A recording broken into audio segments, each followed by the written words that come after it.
परम पिता परमात्मा कण कण में, जर्रे जर्रे में जो मौजूद है, हर किसी के दिलो दिमाग की वो जानता है। कौन इंसान परम पिता परमात्मा से प्यार करता है और कौन सिर्फ दिखावे में यकीन रखता है। जरूरी है श्रद्धा भावना से उस प्रभु को याद किया जाए, क्योंकि जितनी श्रद्धा भावना से आप उसे याद करेंगे उतना ही वो ज्यादा खुशियां बख्शेगा, गम दुख दर्द चिंताओं को मिटा डालेगा और इस काबिल आपको बना देगा कि अंदर बाहर उसके रहमो करम के नजारे मिलने शुरू हो जाएंगे। भावना शुद्ध होना अति जरूरी है। उसको दिखावा पसंद नहीं, ना ही वो अकल चतुराई से मिलता है, धर्म जात मजहब से मिलता है। उसको पाने का तो एक ही तरीका है, उसे शुद्ध भावना से याद किया जाए, उसकी याद में तड़पा जाए तो वो जरूर मिलता है। उसकी याद में तड़पने का तरीका संत पीर फकीर बताते हैं कि अगर आप परम पिता परमात्मा की याद में तड़पना चाहते हो, सबसे पहले सुमरन करो, दृढ़ यकीन वाले बनो, वचनों के पक्के रहो और कभी किसी का दिल ना दुखाओ। मालिक से मालिक को मांगते रहो, मालिक से मालिक की सृष्टि का भला मांगो। दिल में छल कपट दुई द्वेष मत रखो, डबल फेस मत बनो। दिखते कुछ और हो, करते कुछ और हो, खड़े कहीं और हो, करते दिखाते कुछ और हो, चल कुछ और रहा होता है। तो ऐसी भावनाएं जो लोग रखते हैं, ना उनका भला ना उनके परिवार का भला। सत्संग एक ऐसा तीर्थ होता है, साईं मस्ताना जी महाराज के वचन, परम पिता शास्त्राम जी महाराज के वचन कि ये सत्संग यहां रोजाना चलता रहता है।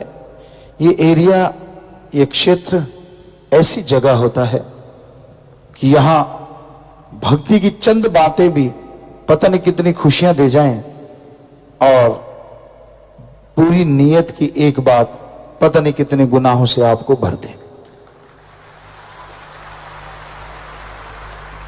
इसलिए आप हमेशा नेकी की बातें करें, मालिक के प्यार मोहब्बत की बातें करें, उसकी दया में रहमत की बातें करें, ताकि उसकी तमाम खुशियां आपकी झोलियों में आ जाएं। ज्यों ज्यों उसका रहमो करम आपकी झोली में आता है, वैसे वैसे आपके गम, आपके दुख, आपके दर्द, आपकी चिंताएं उड़ती चली जाती हैं। तो हमेशा अपने ध्यान को अपने सतगुरु, अपने अल्लाह वाहिगुरु गौड़ खुदा राम से जोड़ के रखो। वो किसी के किसी भी चीज का भूखा नहीं, पर उसे अगर पाना है तो अपनी भावना, अपनी श्रद्धा इस काबिल बना दो कि वो आपको मिल जाए। दिखावे ढोंग मत करो, क्योंकि ढकोसले जितने करोगे उतने दुखी रहोगे, परेशान रहोगे, चैन की नींद नहीं आएगी और पता नहीं कौन सी बीमारी क्या रूप धारण कर ले और क्या हो जाए। एक गाना सुना करते थे हम, बहुत पहले आया था। कई बार कई लेखक ऐसा लिख देते हैं जो बड़ा पक्का होता है, रब नाल ठगियां क्यों मारे बंदिया, तो दिन रात पाप च गुजारे बंदिया। वाकई आज का इंसान भगवान को तुच्छ समझता है, समझते ही कुछ नहीं। लिपापोती करो, दिखावा करो, ये कर दो वो कर दो, भगवान जी खुश। ये नहीं पता तेरे जैसे लाखों अरबों खोपड़े उसने बनाए और तू अपनी इस छोटी सी खोपड़ी से उसको छलने चला है। अपने आप को छल रहा है तू। जितनी देर चल रहा है, चारपाई पे लेट गया, हिलना जुलना बंद हो गया, बड़ा याद करेगा तू। ओ भगवान, मैंने गलती की, मैंने ये किया, मैंने वो किया। तब तो चारपाई पे लेट गया ना, उससे पहले तो नहीं माना। तब तो अहंकार ही अहंकार। ना जी, मैं थोड़ी ना पता चलने देता हूं, उसको सब मालूम होता है। पर वो किसी को बुरा नहीं कहता, किसी का पर्दा नहीं उठाता। इसका मतलब ये नहीं होता कि आपने उसको बुद्धू बना दिया। इसका मतलब ये होता है कि आप अपने पांव पे खुद को लहाड़ा मार रहे हैं। इसलिए बुरे कामों से बच के रहो। कुछ नहीं पड़ा इन चीजों में, सारी दुनिया खप खप के मर गई। अगर मालिक अल्लाह वाहिगुरु की भक्ति में लगे हो तो सिर्फ भक्ति में लगे रहो। बुराइयों को छोड़ जाओ, उनका संग ना करो, उनकी सोहबत ना करो। अल्लाह वाहिगुरु राम की भक्ति इबादत करो। एक कहावत होती है, कई लोग उस परमपिता परमात्मा जो कि दाता है उसी की निंदा करते रहते हैं। कहीं सिर जोड़ के बैठ गए, सारा सारा दिन, सारा सारा टाइम, भूल जाते हैं अपनी औकात, भूल जाते हैं अपना सब कुछ। क्या था तेरे पास, किसने दिया, किसने पहुंचाया, सब भूल जाते हैं। पर ऐसे इंसान ज्यादा समय सुखी नहीं रह पाते, क्योंकि वो उस अल्लाह राम की निंदा कर करके, भगवान की कर करके अपनी बेड़ी में बट्टे डालते जाते और एक दिन बेड़ी भर के डूब जाती है। फिर कुरलाते रहते हैं, चिल्लाते रहते हैं। तो ऐसे कर्म करने वालों के लिए दाता रहबर ने भजन बनाया, कर्म करो खोटे पड़ेंगे बड़े सोटे, किसी पूछनी नहीं बात रे। कि मान जाइए, मत कीजिए ऐसे कर्म, वरना उसकी बेआवाज लाठी पड़ेगी और आवाज ही आवाज रह जाएगी। तो संतों का काम समझाना होता है, बताना होता है। चतर चालाकी संतों से, फकीरों से करते हो, डबल फेस, ट्रिपल फेस, कितना कहें, कितने फेस होते हैं लोगों के। दिखते कुछ और, दिखाते कुछ और, कहते कुछ और, सोचते कुछ और, करते कुछ और। गिरगिट भी शर्मा के गायब हो गया। आज की दुनिया में लोग इतने ज्यादा चालबाज, पल पल में रंग बदलने वाले बन गए। ठीक है, आपकी मर्जी है, हमारा तो बताना फर्ज है। सुधर जाओगे तो जो जिंदगी रह रही है उसमें खुशियां पालोगे, नहीं सुधरोगे तो नरक यहां भी तैयार और आगे भी तैयार है। कई कह देते हैं कि जिसने गुरुमंत्र ले लिया, साईं मस्ताना जी महाराज के वचन, एक पैर यहां वहां, दो पैर में जगह है, एक यहां है तो एक वहां है। काफी दूरी तय करनी है दूसरे पैर तक जाने के लिए। अगर भक्ति करते हो, वचनों के पक्के हो, तो वाकई कोई दूरी नहीं, एक पैर यहां रखा और दूसरा वहां पहुंचोगे सीधा सचखंड। और अगर करते रहे छल कपट, यहां तो चलो कोई बात नहीं, पर्दा है, रूहानी मंडलों पे आपको उल्टा लटकाया जाएगा। कई सोचते हैं जिसने नाम लिया क्या उसको भी? जी हां, जो वचनों के परखच्चे उड़ाते हैं, बल्कि वो तो ज्यादा गुनाहगार हो जाते हैं।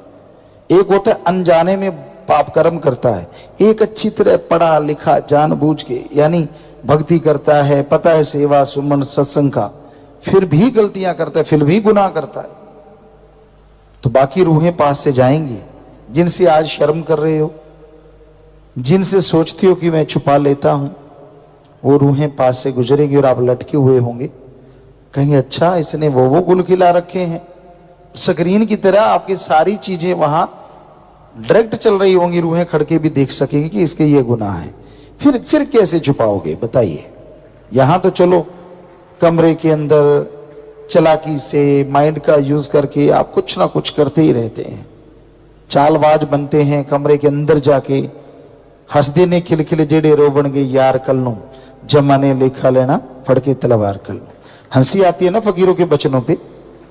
ऐसा टाइम आ जाएगा रोना भूल जाओगे, हंसना तो दूर की बातें हैं। हंसना तो क्या, हमारा काम तो बताना है। अच्छा है, सत्संग ध्यान से सुन के अपने कर्मों को बदल लो, नहीं बदलते तो यहीं भी वो तमाशा बन सकता है। हमारा काम है आगाह करना, सावधान करना। आगे कोई माने ना माने उसकी मर्जी है, हर कोई मर्जी का मालिक है। यह कलयुग का समय और इसमें राम नाम में बैठना बहुत ही मुश्किल है। सतयुग ऐसा समय होता था, लोग सैकड़ों साल मालिक की याद में बैठे रहते थे, लगे रहते। लेकिन इस कलयुग में थोड़ा सा समय भी राम नाम में लगाना पड़ जाए तो इंसान को यूं लगता है जैसे उसने काफी बोझ उठा रखा हो। चुगली करनी हो, निंदा करनी हो, किसी की बुराइयां गानी हो, धड़ल्ले से लोग गाते हैं। और आजकल तो ये बात फेमस ही हो गई है, गपशप मारते आओ बैठते हैं, शरेआम कह के गप मारते हैं, शरेआम समय को बर्बाद करते हैं और उस समय का कोई फायदा नहीं होता। ना तो गुजरती जिंदगी में और ना ही आत्मिक कोई असर होता है। इंसान को टेंशन है, परेशानी है, नेगेटिविटी है, हमेशा गलत सोच, बुरी सोच इंसान के अंदर चलती रहती है। और इसलिए लोग कहते हैं चलो गपशप मारते हैं कि शायद ऐसा करने से टेंशन फ्री हो जाए, ऐसा करने से जो बोझ है वो कम हो जाए। जी नहीं, ऐसा करने से बोझ और बढ़ता है। ये टेंशन, ये परेशानियां, ये समस्याएं अगर जड़ से खत्म करना चाहते हो तो थोड़ा समय राम नाम में दो। इस कलयुग में अगर आप वो सतयुग जो सैकड़ों साल भक्ति इबादत के बाद प्राप्त होता था, आप कलयुग में प्राप्त करना चाहते हैं तो आप करके देखो। घंटा सुबह घंटा शाम, सिर्फ 2 घंटे 24 घंटे में से या राम नाम में लगा के देखो, यकीनन जो सैकड़ों सालों से मिलता था कुछ महीनों में आप हासिल कर सकते हैं। क्योंकि यहां 1 घंटा उसकी याद में बैठना एवरेस्ट पे चढ़ना है, पहाड़ की चोटी पे हाथ लगा के आना है। साईं मस्ताना जी महाराज की बात आपको सुनाया करते हैं। किसी मजदूर को उन्होंने बोला था, वो मजदूर जो खाद उठा रहा था, गोबर की रूढ़ी उठा रहा था, कूड़ा करकट उठा रहा था, पसीने से लथपथ था, गंदगी से भरा हुआ था। तो साईं जी ने कहा, आ भाई तुझे नहलाते हैं, बढ़िया धोती कुर्ता तुझे देते हैं, कितनी तनख्वाह लेता है? कहता जी 1 रुपया। कहते तुझे 2 रुपए देते हैं। तो वो मजदूर बड़ा खुश हुआ, नहलाएंगे, नए कुर्ता धोती मिलेगा। करना क्या है जी? कुछ नहीं, पालती मार के बैठना है। कहते लो बाबा तो भोला ही है, इतनी मेहनत का 1 रुपया और पालती मार के बैठने 2 रुपए। आ गया जी नहा धो के, कपड़े पहन के बढ़िया। और साईं जी कहने लगे ठीक है भाई, मार पालती, बैठ जा और राम का नाम जपता रहे। सारा दिन जपना है, शाम को 2 रुपए ले लेना। 10 मिनट जाप किया, 15 किया, आधा घंटा, घंटा गुजरा। बड़ी मुश्किल से घंटे 2 घंटे लगाए। थोड़ी देर बाद क्या देखते हैं, वही गंदे कपड़े पहन के, हाथ में नए कुर्ता धोती लेके साईं जी के पास आ गया। बाबा ये लो आपका कुर्ता धोती। क्या हुआ भाई? मेरे से सुमरण नहीं होता, मैं गंदगी उठा लूंगा, 1 रुपया मंजूर है, पर सारा दिन भक्ति करके 2 रुपए लेने मेरे से नहीं होता। तो ये सच आप करके देख लो, पता चल जाएगा। भाई बहनों, चुगली निंदा छोड़ के आप घंटा राम नाम में लगा के देख लो, मुंह फाड़ फाड़ के जमाइयां ना आने लग जाए तो। राम नाम चीज ही ऐसी है, अलूणी सिल है, मसाला तो है नहीं। या तो सत्संग में देख लीजिए आप, एक दूसरे को निगाह रखिए, जमाई शुरू हो जाती है। जब सच्ची बात बोलने लगते हैं तो आवासियां लेनी शुरू कर दोगे, खाज खुजली होने लग जाती है जहां पहले कभी हुई ही नहीं। एक दूसरे बंदे अच्छे लगने लग जाते हैं, यार वो अच्छा, वो कौन, वो कौन। मतलब जी चुराते हो कि यार राम नाम कान में ना घुस जाए। ये है कलयुग। तो अजमाई बात है, हम देखते रहते साथ संगत में लाखों हजारों में बैठे होते हैं, अभी सत्संग शुरू हुआ नहीं कि जमाई शुरू, मुंह फाड़ फाड़ के। फिर उनको लगता है पिता ने हमें थोड़े देखा है, गुरुजी तो लगे हुए हैं सत्संग में, अपने लगे रहो। कोई बाल सेट कर रहा होता है, कोई खाज कर रहा होता है, क्यों भाई फोटो खिंचवानी है क्या? अभी तो राम नाम चल रहा है, सुन लो ध्यान से, फिर पोज मारते रहना बाद में। लेकिन ना जी, वो मतलब बेचैनी हो जाती है ना, मन को अंदर ही अंदर बेचैन हो जाता है, यार राम नाम सुनना पड़ रहा है, बड़ी गड़बड़ हो गई। तो अंदर बैठा मन चिल्लाता है, हालांकि आत्मा की जीत रहती है सत्संग में। राम के नाम जहां लिए जाता है या जहां चलता है वहां हमेशा आत्मा जीतती है, उस टाइम में, उस दायरे में। लेकिन कहीं ना कहीं मन भी दांव चलाता रहता है बीच बीच में। तो ये आप आजमा के देख लेना, आसपास देख लेना, ऐसा जरूर होता है। पहले बिल्कुल नहीं होता। आप गप मारो, निंदा चुगली करो, मतलब नहीं, जमाई आ जाए, आवासी आ जाए, ले तेरे की दे तेरे की, एक दूसरे को उकसा उकसा के सुनते रहते। खुद की कोई मान बढ़ाई करने लग जाए, ओहो हो, फिर तो कहना ही क्या। आपको कोई बिना वजह, बिना मतलब मान बढ़ाई करे, जैसे कहते हैं, तो आप घर में नहीं चलती, लोग सरपंच कह दें, बात ही अलग हो जाती। आदमी के पांव थोड़े थोड़े उठने लग जाते हैं, पंजे के बल चलने लग जाते हैं, यार मैं सरपंच। हालांकि कभी सोचा भी नहीं होता, पर सामने वाले ने बढ़ाई दे दी, चौधरी साहब क्या हाल है, और सरदार जी मूंछों पे हाथ ज्यादा, अच्छा मैं वो। मतलब मान बढ़ाई का इंसान भूखा है। और सच्ची बात ऐसे लगती है किसी ने घण मार दिया हो। सच तो यही है कि इस कलयुग में आप राम नाम लेने से कन्नी कतराते रहते हो। समय बर्बाद करने के लिए आप कोई ना कोई बहाना ढूंढते रहते हो। चलो गपशप मारते हैं, चुगली निंदा करते हैं, हथाई करते हैं, यार दोस्त मित्र सहेलियां आ गई तो बारे न्यारे हो जाते हैं, बातें और चलती हैं, बातें कुछ और होती हैं। आजकल पढ़े लिखे पार्टियां शुरू कर दी हैं, किट्टी पार्टी, पिट्टी पार्टी, पता नहीं कौन कौन सी, बहुत सारी चीजें हैं। मतलब वही होता है कि टाइम की बर्बादी। क्या आप ऐसे भी कोई पार्टी करते हैं? चलो आज सुमन करते हैं बैठ के, हफ्ते में एक दिन करते होंगे कुछ सत्संगी, लेकिन सारे नहीं।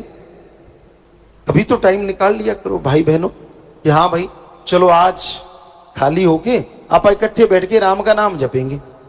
ना जी ना, इकट्ठे बैठ के और वो भी राम का नाम, ये दो अजूबा हो जाएगा अगर ऐसा होने लगे। पर होता है। शास्त्र नाम शाह मस्तान जी की जिन पे रहमो करम होती है, सतगुरु सच्चे मौला का जिन पे कृपा दृष्टि होती है, वो ऐसा भी होता है और हो रहा है। सिमरण हाल बना है, उसमें लोग सुमरण करते हैं, सारे इकट्ठे बैठ के तो करते। तो ये हकीकत है। पर आम घरों में, दुनियादारी में या तो माया की बातें चलती हैं, धंधा कैसा है, बिजनेस कैसा है, काम धंधा कैसे करें, क्या क्या करें। बहनों को आपस में लगी रहती है, सास अच्छी नहीं, बहू अच्छी नहीं, बस यहीं तक जिंदगी सिमट के रह गई। राम तो बहुत दूर रह गया। सारा दिन अंदर ही अंदर जलते रहते हैं, मेरी सास ऐसी, मेरी सास ने ये किया, मेरी बहू ने वो किया, मेरी ने प्लान। फिर उनको कोई मीडिया मिल जाए, सुनने वाला मिल जाए, फिर सुनाती हैं वो, पूछिए मत। हालांकि अंडरस्टैंडिंग है। आपकी बेटी जो होती है, जब आपको लड़ती है, आप कभी भी नहीं कहते कि बेटी लड़ी। क्या बताते हो दुनिया को कि आज मेरे से मेरी बेटी लड़ी? नहीं। और बहू 100 से 1% भी बोल दे तो सब जगह गुनगुनाते फिरते हो कि मेरे को ये बोला। क्यों भाई, वो भी तो बेटी है। और बेटियां पता नहीं क्यों ऐसा करती हैं, बहू को जरा सा सासू ने कुछ कह दिया, सब जगह शोर मचाती है। क्या मां नहीं लड़ती थी? क्या मां नहीं डांटती थी? तो अगर सासू ने डांट दिया, वो भी तो मां है। क्यों नहीं सोचते आप ये चीजें? पर वो आपके दिल में ज्यादा लगती है क्योंकि वो आपका खून नहीं है। तो यही गलत है। हमारे जिन्होंने रिश्ते बनाए थे संत पीर फकीरों ने, उसमें यह साफ समझाया था कि एक दूसरे की सत्कार करना सीखो, इज्जत करना सीखो, तो आपको इज्जत जरूर मिलेगी। पर यह भी है कि जो उम्र के पक्के होते हैं, कई उनकी आदतें होती हैं जो बचपन से लेके पक जाती हैं, पर छोटी उम्र वाला जो होता है उसकी आदत अभी ताजी ताजी होती, तो उसको चाहिए कि थोड़ा सा वो उस तरह से ढल जाए, और बड़ों को तो ढलना ही चाहिए। तो ये राम नाम से ही पता चलता है। दुनिया में ऐसा कुछ नहीं होता। लोग तो लड़ना सिखाते हैं। गांव में आम कहावत होती थी कि ये दाल लेने नहीं आई, ये झगड़ा करवाने आई है। एक दूसरे के घर सब्जी लेने जाते हैं, गांव में आम बात है। सब्जी की कटोरी हाथ में होती है, 15 चुगलियां करके फिर चले जाते हैं। अब वो सब्जी में भी मसाला डाल के ले गई, क्योंकि जो जैसा हो भी मन वैसा खाइए। जैसा अन्न है वैसा मन होता है, और जैसा मन है वैसा अन्न हो जाता है।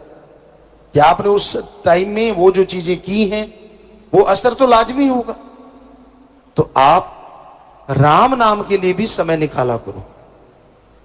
और काम धंधा करते रहते हो, कभी ये सोचा करो कि हां, आधा घंटा सुबह आधा घंटा शाम को मैंने सुमरण करना है, मैंने भक्ति करनी, कम से कम चलो 15 मिनट सुबह शाम। बाकी काम के लिए जिंदगी पड़ी है। लेकिन ना जी, 15 मिनट निकालने ऐसा लगता है, निकाल के भी ये कहता है ले भगवान मैंने निकाल दिए, कल को लाना मत देना। है ना हैरानी की बात। अरे तू अपने लिए निकाल रहा है, तेरा फायदा होने वाला है, ये एहसान किस पे जता रहा है? भगवान जी का इसमें क्या फायदा होगा? वो तो तेरा फायदा करेंगे, तूने भक्ति की है। और काम धंधा करके कोई एहसान नहीं जताते, लेकिन भक्ति में जरूर होता है। तो भक्ति बिना ऐसा कुछ सोचे करनी चाहिए। ये नहीं कि मैं 1 महीना करूंगा, मेरा 10वां द्वार खुल जाना चाहिए। ये गेट थोड़े ही जाके कुंडा खोल लोगे। अब एकाग्रता क्या पता कितनी देर में आएगी आपके अंदर। कईयों की तो कई साल नहीं आती एकाग्रता, लगे रहते हैं। अब सुमन चल रहा है, अंदर बाकी साजो सामान चल रहा है, चुगली चल रही है, फला जगह क्या हो रहा होगा, मेरे खेत में क्या चल रहा है, मेरी दुकान पे क्या है, अंदर सिमरन चल रहा है। ये कोई सिमरन है? जब सुमरण करने लगो तब अगर 10 मिनट भी करते हो, सिर्फ और सिर्फ भगवान को याद करो। चाहे 10 मिनट ही करो, लेकिन उस टाइम में दूसरा ख्याल ना आए, तो वो भक्ति घंटों की भक्ति से हजारों गुना अच्छी है, वो 10 मिनट की भक्ति। तो भक्ति के समय सिर्फ और सिर्फ भक्ति किया करो, बाकी बातें नहीं होनी चाहिए। मालिक से प्रार्थना किया करो, हे प्रभु, हे राम, हे सतगुरु मौला, मेरा ध्यान आपकी याद में जुड़े, मुझे इतनी शक्ति देना कि मैं आपकी भक्ति करके दया में रहमत हासिल कर सकूं। और कितना आसान तरीका दिया हमें साईं मस्ताना जी दाता रहबर ने, शास्त्र नाम शाह मस्तान जी ने। ये सच्चा सौदा बनाया, उसी का ये महीना चल रहा है। इसी महीने में इसकी नींव रखी गई और इसको बनाया गया, जो आज करोड़ों लोगों को रास्ता दिखा रहा है। ये उन्हीं का रहमो करम है। उन्होंने रहमो करम किया कि रास्ता बनाया, तो आज कितने लोग सुखी हैं, कितनी बुराइयां छोड़ के राम नाम में लगे हुए हैं, और घर स्वर्ग जन्नत जैसे बने हुए हैं। तो सतगुरु मौला को अगर आप तोहफा देना चाहो, उसके वचन सुनो, वचन सुन के अमल किया करो। यकीनन ये वो तोहफा है जो आपकी जिंदगी संवार देगा और आपको मालिक के नजदीक ला खड़ा करेगा।